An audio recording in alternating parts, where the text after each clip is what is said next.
Let's face it, there's a lot of places that can teach you how to weld nowadays. And here at the Kentucky Welding Institute, we're not for everybody, and we know it. When choosing an institution, you need to do what's best for you, and you need to make sure that you are getting your money's worth out of it.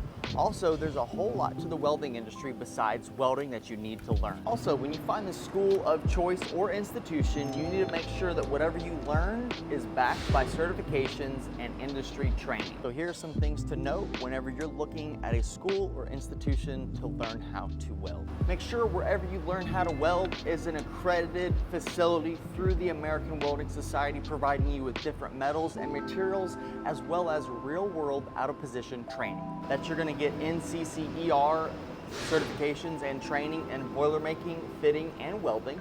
That you also get NCCCO rigor and signal training, as well as an OSHA 30. It's also good to have your MSHA mine and safety training.